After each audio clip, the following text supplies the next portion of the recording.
मीराबाई का अटूट प्रेम।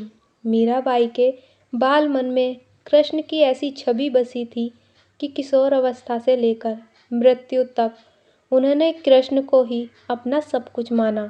जोधपुर के राठौड़ रतन सिंह जी की इकलौती पुत्री मीराबाई का जन्म 16वीं शताब्दी में हुआ था। बचपन से ही वह कृष्ण भक्ति में रम गई थी।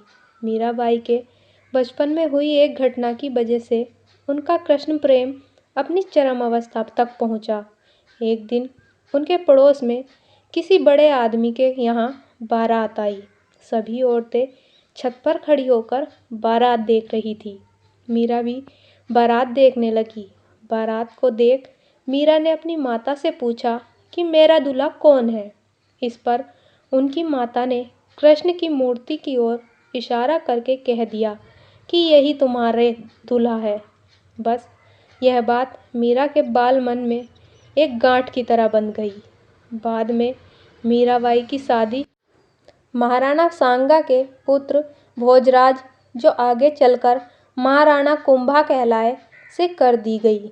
इस शादी के लिए पहले तो मीराबाई ने मना कर दिया, लेकिन जोर देने पर वह फूट फूट कर रोने लगी।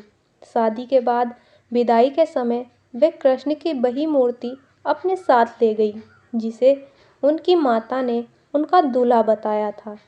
ससुराल में अपने घरेलू कामकाज निपटाने के बाद मीरा रोज कृष्ण के मंदिर चली जाती और कृष्ण की पूजा करती, उनकी मूर्ति के सामने गाती और नृत्य करती। उनके ससुराल वाले तुलजा भवानी यानी दुर्गा को कुल देवी मानते थे। जब मीरा ने कुल देवी की पूजा करने से इनकार कर दिया तो परिवार वालों ने उनकी श्रद्धा भक्ति को मंजूरी नहीं दी। मीराबाई की ननद उदाबाई ने भी उन्हें बदनाम करने के लिए उनके खिलाफ एक साजिश रची। उसने राणा से कहा कि मीरा का किसी के साथ गुप्त प्रेम है और उसने मीरा को मंदिर में अपने प्रेमी से बात करते देखा है।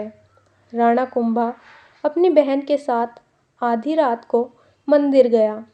वह मंदिर का दरवाज़ा तोड़कर अंदर पहुंचा और देखा कि मीरा अकेले ही कृष्ण की मूर्ति के सामने परम आनंद की अवस्था में बैठी मूर्ति से बातें कर रही थी और मस्ती में गा रही थी।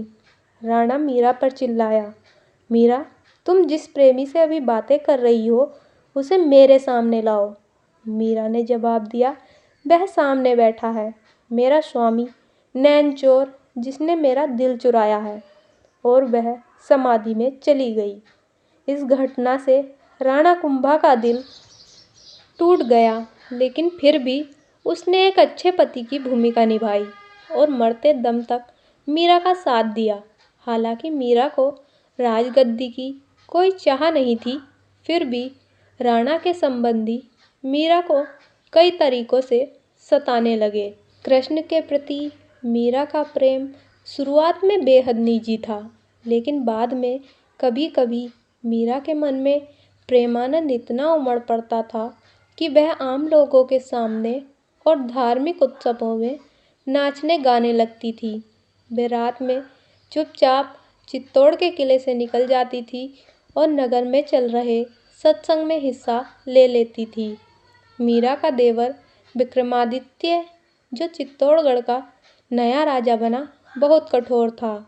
मीरा की भक्ति, उनका आम लोगों के साथ घुलना मिलना और नारी मर्यादा के प्रति उनकी लापरवाही का उसने कड़ा विरोध किया। उसने मीरा को मारने की कई बार कोशिश की। विवाह का मतलब यही है कि आप एक इंसान के लिए अपनी हर चीज़ समर्पित कर दें, अपना शरीर, अपना मन और अपनी भावनाएं। यहाँ तक कि एक बार उसने मीरा के पास फूलों की टोकरी में एक जहरीला सांप रखकर भेजा और मीरा को संदेश भिजवाया कि टोकरी में फूलों के हार हैं। ध्यान से उठने के बाद जब मीरा ने टोकरी खोली तो उसमें से फूलों के हार के साथ कृष्ण की एक सुंदर मूर्ति निकली। राणा का तैयार किया हुआ कांटों का बिस्तर भी मीरा के लिए फूलों की सेज बन गया। मीरा उस पर सोने चली गई। जब यातनाएं बर्दाश्त से बाहर हो गई तो उन्होंने चित्तौड़ छोड़ दिया। वे पहले मेड़ता गई, लेकिन जब उन्हें वहाँ भी संतोष नहीं मिला तो कुछ समय के बाद उन्होंने कृष्ण भक्ति के केंद्र वृंदावन का रुख कर लिया। मीरा मानती थी कि वह गोपी ललिता ही है, जिन्होंने फिर से जन्म लिया है। ललिता कृष्ण के प्रेम में दीवानी थी। खैर, मीरा ने अपनी तीर्थ यात्रा जारी रखी। वे एक गांव से दूसरे गांव नाचती गाती पूरे उत्तर भारत में घूमती रही। माना जाता है कि उन्होंने अपने जीवन के अंतिम कुछ साल गुजरात के द्वारका में गुजारे। ऐसा कहा जाता है कि दर्शकों की पूरी भीड़ के सामने मीरा द्वारकाधीश की मूर्ति में समा गई।